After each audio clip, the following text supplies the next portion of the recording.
Despite sky-high expectations, the Brooklyn Nets recently joined their fellow preseason co-favorites, the Los Angeles Lakers, on the sidelines following a first-round sweep at the hands of the Boston Celtics. 1, 2, 3, Cancun. By point differential, it was one of the closest sweeps in league history, and an optimist might tell you that Brooklyn will come back better than ever when the 2022-2023 season tips off. But the truth is that the Nets are a mediocre team in the present, and that Brooklyn is teetering on the edge of falling right back to the depressing depths this franchise was in years ago. If you think this is bad, Nets fans, you ain't seen nothing yet.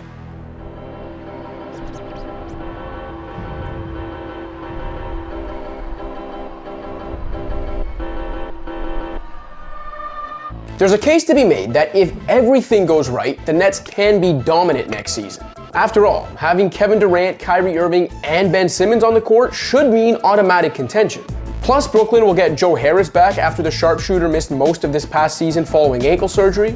Steph Curry is still under contract, and the Nets have the advantage in retaining restricted free agent Nick Claxton, though the team probably wants the promising young big man to work on his free throws. Shoot right now. He desperately needs to see one go through. There's no question. 0 for 9. But assuming everything will go right for this team with this particular collection of star talent is at best naive, if not comically foolish.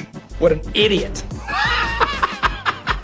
Durant's on-court greatness is the most trustworthy component of this entire operation. But in 2 seasons since returning from a devastating Achilles injury, KD has missed more than 40% of Brooklyn's games due to various injuries, and he'll be 34 when next season tips off. Plus, his disappointing showing against Boston's stout defense in the first round of the playoffs was a sobering reminder that the Slim Reaper is no longer indestructible. As for Irving, he's one of the most unreliable stars the NBA has ever seen when it comes to availability. Kyrie has averaged just 58 games played per 82 regular season contests over his 11-year career, and has missed more than 30% of his team's playoff games.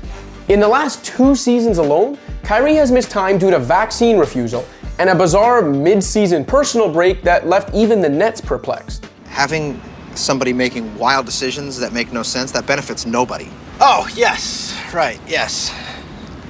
Is he listening to it? I can't tell. He's listening. Simmons? By the time the 2022-2023 season tips off, it will be 16 months since his last NBA action.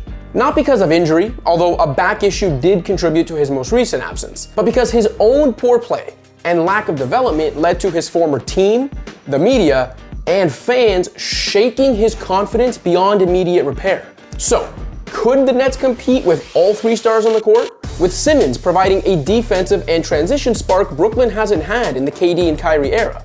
Sure, but there's little reason to believe all 3 stars will be on the court often enough, if at all, to even come close to competing for a championship. And that's where the slippery slope into a dark future begins for Brooklyn. The Nets stars of today might be closer to their primes than Kevin Garnett, Paul Pierce, Joe Johnson, and Darren Williams were when Brooklyn mortgaged its future to go all in on that aging core nearly a decade ago. The draft cupboard isn't as bare as it was then, and Sean Marks has proven himself by rebuilding the franchise from the ashes Billy King and Mikhail Prokhorov left smoldering in their wake.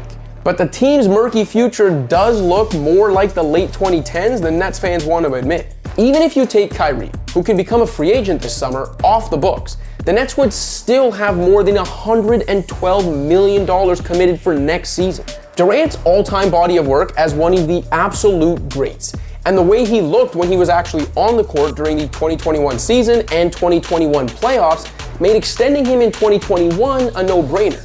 And it feels blasphemous to say anything other than KD will be worth every penny for as long as he wants to play this game. But the Nets are on the hook to still be paying him $53 million 4 years from now, in his age 37 season. Simmons is owed more than $108 million over the next 3 seasons, when I can't even say with confidence he'll play 108 games over that span. Given that the Nets are already capped out anyway and won't be able to replace Irving with anyone nearly as good, and that Kyrie was the biggest factor in luring Durant to the borough, it's a safe bet the team's going to hand him another max contract if and when he declines his player option this summer.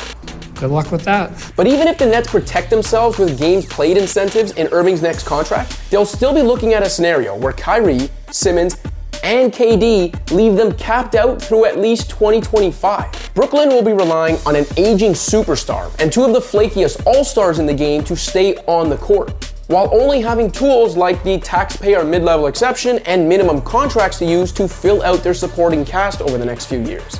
Don't worry though, Nets fans, general manager Kyrie Irving is on it. I can't even say that with this.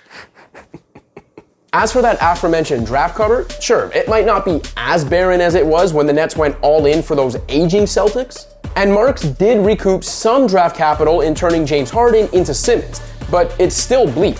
Brooklyn doesn't control its own first-round pick until 2028. That's okay. Things are gonna be okay.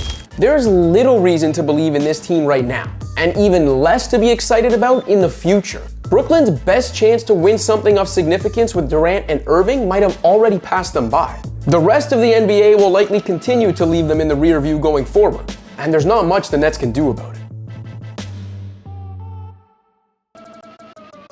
Thanks for watching. If you liked this video and want to see more content like this, be sure to hit that subscribe button.